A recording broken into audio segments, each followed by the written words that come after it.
Good morning, ladies and gentlemen. Welcome to my new video. And in today's video, I'm going to be talking about stories relating to China that's been happening over today and the last few days. It's been quite a busy weekend by the looks of it. So without further ado, let's carry on. So with my first story, you can see that the British government and the British papers are already blaming the Chinese for potential power cuts. And you can see here, experts fear Beijing could destroy the national grid because of the rollout. There's a threat to power supplies to Britain if it's used as a Trojan horse.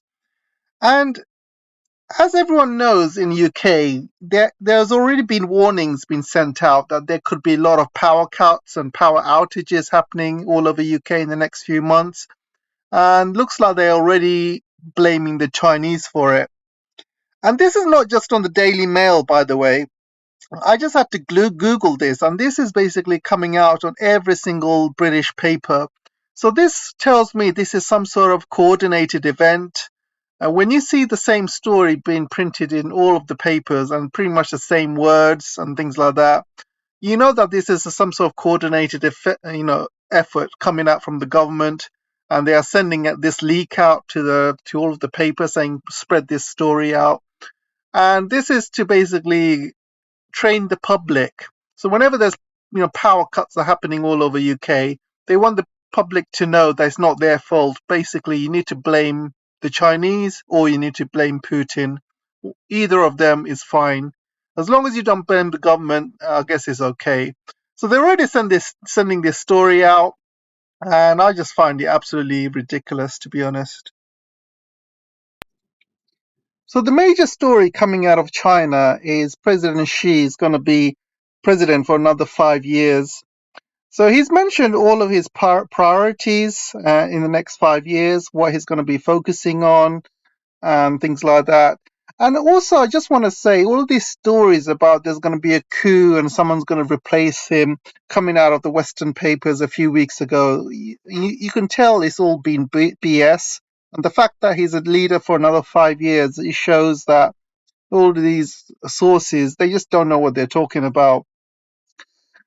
So he's mentioned a couple of things actually in his speech. And one of the main things he's mentioned is, so President Xi mentioned a few things in his Congress, and I'm not going to go through that now because that requires a separate video, but I'm going to focus on a few things.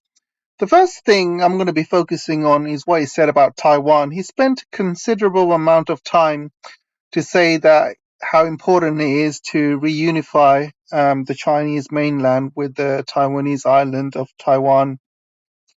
And he said he wants to do it in a peaceful manner. So his focus is to do it peacefully. However, he has also asked his military to build up the military. President Xi has said that he wants to build up the military and also to accelerate all of the military build-up around the Taiwanese Strait. So he'll want more ships, more submarines, more airplanes. And this is basically to protect themselves. And they obviously want to do this peacefully, but if it doesn't happen peacefully, for example, if the United States decide to jump in and get involved and put their noses in and start a conflict, then China needs to be ready. Basically, they need to look at all available options, and also having a very strong military is quite a major deterrence as well. So a lot of Western countries will be deterred from joining in and getting involved in this conflict.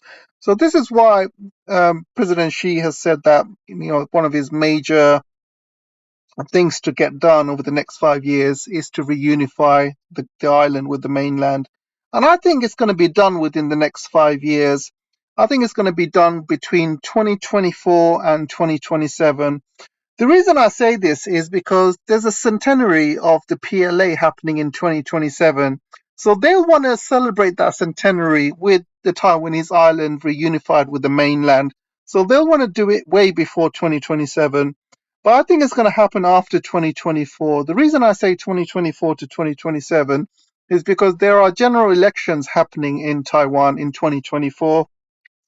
And if the same party gets elected, which is the DPP party, and these are Taiwanese separatists who want, Taiwan to be a separate country, as opposed to a province of China. And rather than the Kuomintang, then that's going to be a major problem for China. And also in 2024, the Republicans going to be back in power. So whether it's going to be Trump or another Republican, or it could be Mike Pompeo, could be that Florida guy, DeSantis. Whoever comes into power, they're going to be very much anti-Chinese hawks. So they're going to be stirring up trouble. I'm pretty sure of it. So 2024 is going to be a very a tough year for China. I think there's going to be a lot of stuff happening, and things can either escalate or things can de-escalate. So whichever way things go, really. So I think between 2024 and 2027, I think there could be moves for with the Chinese government to kind of push this peaceful reunification. And however, the United States will try everything they can for this not to happen, because it's in American interest for Taiwan not to join China for many reasons, really. Number one is security reasons. Once, if Taiwan joins with the mainland again, you have this island. It's going to be a huge unsinkable aircraft carrier. It gives a reach to China into the Pacific Sea, because right now China is constrained, it's constrained to what by the first island chain, and it's completely surrounded. So you got Japan, Taiwan, and Philippines, and other places in the South China Sea surrounding China. Then you got the second island chain as well.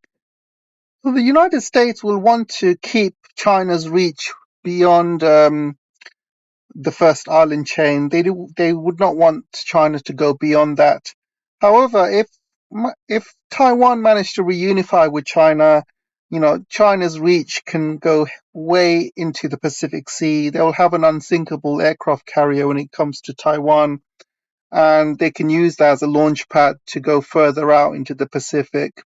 And the United States will not want that, because they see that as a huge security risk. So the other reason the United States do not want Taiwan to fall into Chinese hands is because of TSMC. As you know, TSMC is making 5 nanometers chips, and they're coming out with 3 nanometers mass production as well, and eventually they'll go into 2 nanometers, 1 nanometers.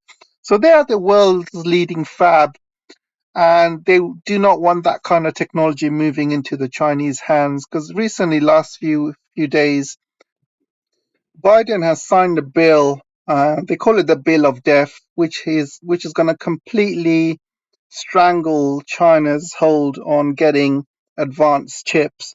And you need a special license to sell chips to China now, and also special license to sell advanced chip making equipment to China. And also, United States is asking all American companies using American technology in China to move out of China and to bring them back to United States. So there's a major thing happening, which I'm going to go into a bit more further on down the lines. I'll discuss a bit more. So let's carry on with this military. I've mentioned that, you know, something could happen between 2024 and 2027. Obviously, China will want that to be peaceful, but other powers may not want that to be peaceful. They might want to use Taiwan as a launch pad to fight against the Chinese mainland, the same way they're using Ukraine. So obviously, there's a big difference there. It's very easy to supply weapons to Ukraine via the borders and coming through Poland, for example. But Taiwan itself is an island, and it's not going to be very easy to resupply Taiwan or to protect Taiwan, because Taiwan is so close to the Chinese shores. Any ships coming to the aid of Taiwan is probably going to be blown out of the water with Chinese hypersonic weapons. So I don't think the Western world will want to get involved in a war with China over Taiwan. but I could be wrong. I mean, look what's happening in Ukraine. So it really does depend on the leaders and see what happens. But as a summary, President Xi has already clarified that getting Taiwan back into the mainland and getting them reunited again is his top priority. And he also mentioned previously that the issue of Taiwan, he does not want to put that onto another leader. And because of his age, I think maybe the next 5 years would be his last stint as leader. Because of his age, I think he might hand it over to somebody else after that. And he does not want to hand over the issue of Taiwan to another leader. I believe he'll want to get that resolved before he goes. He wants some sort of legacy. He wants to be the leader who reunified Taiwan with the mainland, and obviously he wants to do it peacefully. But the fact that he has asked for military to be accelerated, military build-up to be accelerated, he's going to be putting more budget to the military as well. It shows that there is definitely they're planning for something major between 2024 and 2027. I mean, why else would you accelerate your military and say these things in Congress? So anyway, watch this space, guys. There could be a lot happening over the next few years. So I've mentioned the chip battle that's going on with the United States. So President Xi has also mentioned that he vows to have victory in this tech battle after the United States puts all of these curbs in the chip industry. So he's going to be putting more money into homegrown talent, homegrown institutions, businesses. I think they've already put in around 500 billion over the past few years, and I'm pretty sure they're going to be putting much, much more to build up their own tech sector and the chip sector. Because what they need to do is be self-reliant, and as you can see, they cannot rely not only on the United States, but they cannot rely on United States allies to supply them chips, and that includes Taiwan, Japan, South Korea, and they have all pretty much allied with the United States. They call them the Chip Four. So China will want to get self-reliant. They do not want to rely on any of these four chip-making countries and chip-making companies. So they're going to try and fast-track that. As I said in previous videos, I believe China has made great inroads in their chip making ability. The fact that they have now built 7 nanometers chips with DUV technology has really scared the United States. And this is why the United States has put all of these curbs on China, because the previous curbs have not really held China back that much, and they have been um, very, very good in building up their own tech sector and own chip sector. But the current release of 7 nanometers chips by SMIC has really spooked the United States, and this is why they're putting a lot more curbs. So I just want to also mention that because of these curbs, a lot of chip making companies have started to lose their shares and values. And you can see here TSMC shares have fallen 8.3%. But also United States shares like Nvidia, AMD, their shares have also fallen down as well, because these companies are not allowed to sell their most advanced chips to China anymore. And it beggars belief, because China is the world's largest market for chips. I mean, they are the factory of the world, and most products that they assemble in China and send it out to the rest of the world, they need chips. They need advanced chips. And if you're not going to sell your most advanced chips to China, then you as a company, you're losing a huge market. And what is the point of researching these advanced chips, spending so much money in research and development? And once you make the chip and make it amazing using the latest technology, you're found out by the government. The government tells you, "Oh, hang on, you can't sell that chip to China, your biggest market." I mean, come on. Then what is the point of researching these high-end chips if you're not going to be able to sell it? It's crazy. It's like me um, it's like me doing a degree in medicine for 10 years and then ending up working in a supermarket. What is the point of doing the degree if I'm not going to use it? It's absolutely ridiculous. So all of these companies who like TSMC and also many US companies are losing their um, share value, and also they're going to be losing jobs as well, because one of the rules of this chip bill is basically, if you're a chip making company and you have factories in China, you need to basically sell up. And there's stories about all of these companies now selling up, and a lot of American employees are now moving back to United States because of this chip bill, and it's causing a lot of issues. I mean, I can say that Chinese chip companies have also losing value as well. So it's not like one country's gaining and another's not. I mean, they're both losing. They are both losing. There's going to be American job cuts. And they're already, Nvidia, AMD have already announced job cuts. Intel has announced job cuts as well.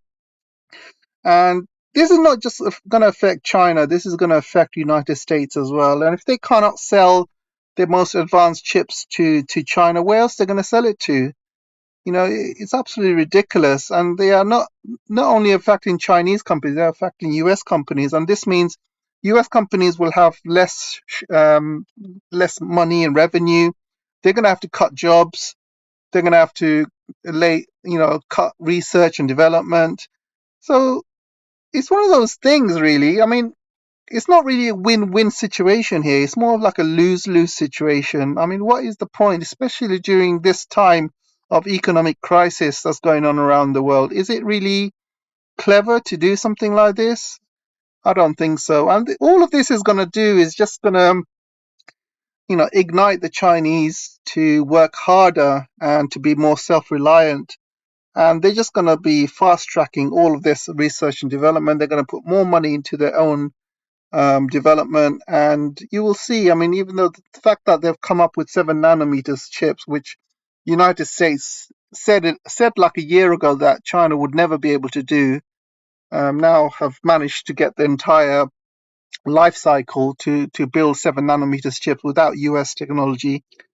And now they are really freaking out and doing these ridiculous bills now. And now is not the time in these tough economic times to do stuff like that.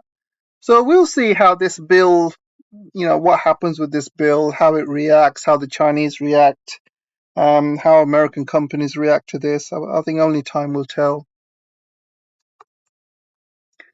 So you can see in this article as well, other companies like Applied Materials expects 550 million hit from Washington's ban on equipment sales. So this is just one of the companies, and many companies are going to be getting a huge hit from this. So Bloomberg has also reported this, and I want to go through this article, and I want to mention a specific company called ASML. And you can see ASML Holdings, most advanced maker of chip making equipment, their their shares have also fallen 3%. So one thing this is going to do is this is going to accelerate companies around the world to stop using US technology, because all of these companies using US technology, they are basically slaves. They are slaves of the US government. The US government can easily turn around to these companies like ASML, like Intel, like AMD, like Nvidia, like TSMC. They can easily turn around and say, "Look, you are using our technology. We are telling you not to sell to China, or else we sanction you and we basically won't allow your company to use our technology." And this is what they're doing. And what this is going to do is basically companies around the world, they are going to do their own research and they're going to find ways to get around using US technology, because what's happening. If you use US technology, you're basically a slave to whatever the government tells you to do. But if you stop using US technology, the US government cannot tell you, you're a sovereign country, you're a sovereign company, they cannot tell you who you can or cannot sell to. So countries like Japan have already started building new EUV machines, DUV machines. I mean, these machines are called NIL, and NIL machines are going to be able to make 5 nanometers chips without using EUV technology, without using US technology, and it's going to be much cheaper to make as well. You need less resources as well, less water, less energy. So it's much more cost-effective way to do it.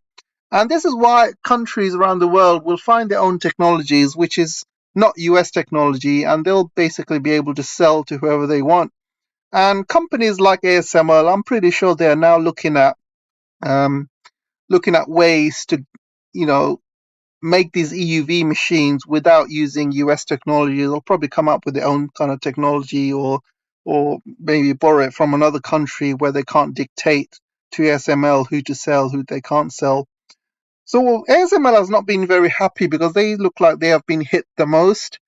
The US has told ASML not to sell EUV machines to China, but now US is telling ASML not to sell DUV machines to China. And DUV machines are old technology machines.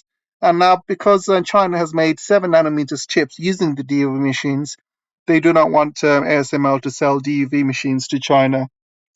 So there's a lot of politics goes on with these US stocks and stuff. If you are into stocks, buying and selling, you can actually look at all of these geopolitics events and you can actually work out how these stocks are going to be doing short term and long term. And as you can see, all of these chip making stocks and chip producing companies have lost a lot of value over since this bill, and a lot of people had predicted that. But yeah, anyway, this is not a stock making this is not a stock trading channel. This is a geopolitics channel. So let's move on. So there is a G20 meeting happening over the next few weeks, and guess what? Putin has been invited, and he will be attending. So the Western leaders are not going to be very happy about that. So Biden wants to take this opportunity to meet President Xi during this G20 meeting. However, the Chinese government officials are now backtracking or backpedaling on a long-awaited plan to have a face-to-face meeting between the two. And you can see here, Beijing won't engage with US officials trying to draft an agenda for the meeting. According to a person familiar with the planning, a move that could prevent it to happen at all. So I can tell you honestly that, looking at the Chinese papers as well, the Chinese are not very happy with the United States, and they do not want to meet them face to face at all. And especially during all of these, bills that President Biden has put in place. But you may have also remember that a few weeks ago, President Biden has said he's gonna, you know, basically start a war with China over Taiwan. Because somebody asked him whether United States would get involved in a war over Taiwan, and he said yes. So the Chinese are not very happy, and this is the second time Biden has said the United States would get involved. So the Chinese are not very happy about that, and this is why I do not think that President Xi would meet Biden at all. I don't think they're going to give him the time of the day. So you have liver sausage himself, Olaf Scholz. Um, he has been in the firing line by the German businesses, and everybody knows who blew up those pipelines. So he has been absolutely being hammered left, right, and center. German businesses are shutting down. There's huge economic issues in Germany. There's no gas. There's major deindustrialization going on in Germany. And now the United States want Germans to be absolutely hawkish towards China. So a few weeks ago, you had Burback and Habeck as well, saying, "Oh, we cannot rely on China. We need to decouple." And now Scholz has basically done a 180, and he's suddenly saying decoupling from China is the wrong answer, and now he wants to go to China, meet with President Xi Jinping, and try and mend the relations, because the relations have not been very good with this German leader and with President Xi. So he has completely turned 180. This tells me that one of two things. Number one, I think the Germans are fed up with what the Americans have been doing. I'm talking about blowing up the pipelines, promising them LNG, and they have already broken that promise. They haven't delivered enough LNG to Germany, and Germans are struggling. German people are struggling, all because of America's actions. And I think Scholz has basically decided, you know what? You've asked us to decouple from Russia. We've done that at the expense of our own economy. Now you're asking us to do the same thing with China. I'm sorry, but that's not going to happen. So I think finally this liver sausage is growing some balls. Um, I don't know if he's going to last, to be honest, because I don't think he's a leader that's going to last very much longer. He's like Liz Truss. He's on his last legs.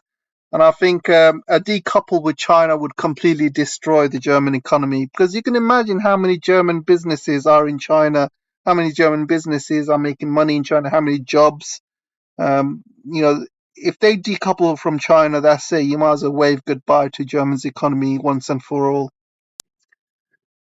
So I'm coming up to the idiot of the day, and the idiot of the day is basically a fight broke out in the Manchester Chinese consulate between Hong Kong protesters and staff that work in the consulate. And I live in Manchester, and there was a huge protest with a lot of Hong Kongers walking up and down. And then I hear about this fight that happened. So what basically happened is I don't know the full story, but one of these protesters must have insulted the Chinese consulate in some way or other.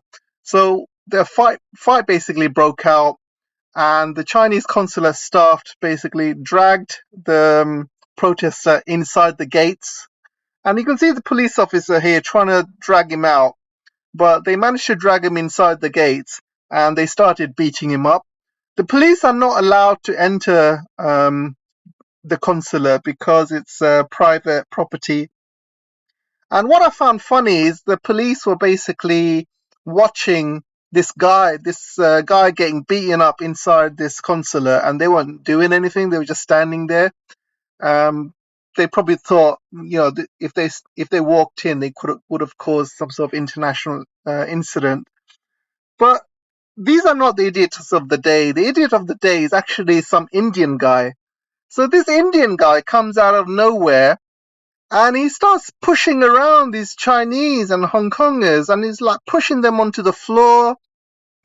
One of the police officers, basically noticed what he was doing. Then he grabbed the Indian guy, and he kind of pushed him as well. And this Indian guy just comes out of nowhere. I'm just thinking, where the hell? What's his business here? What the hell is he doing in this fight between Chinese and Hong Kongers? What business is an Indian guy doing there? And this guy has got a proper Indian accent and everything. And I just want to show you this clip. I'm not sure if I'm allowed to show it or not. That you want to destroy the picture. So this is the Indian guy here, standing right in the middle of the picture. And you can see he's a real Indian. He's got an accent as well. And I'm just wondering, what the hell is he doing here in the middle of these protests and fight between the Chinese and the Hong Kongers? Listen to him. You're not going to destroy it. You just said that on I just remove it. You said no. You said destroy. You said destroy. No, you said you will do it. Okay, so I'm going to show you him in action as well. He's literally like pulling these Chinese and throwing them onto the floor like he's some sort of police officer. And I'll show you these clips, and it's actually quite funny.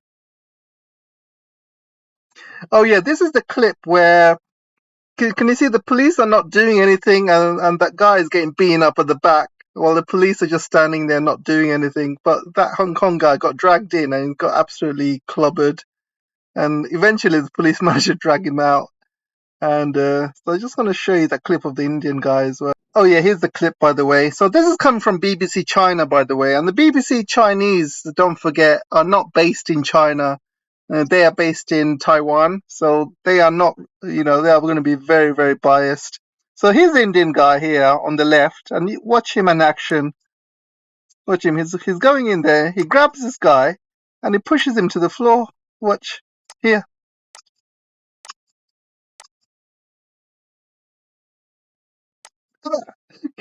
Can you see him? Can you see him? Literally grabs him and throws him on the floor like he's some sort of.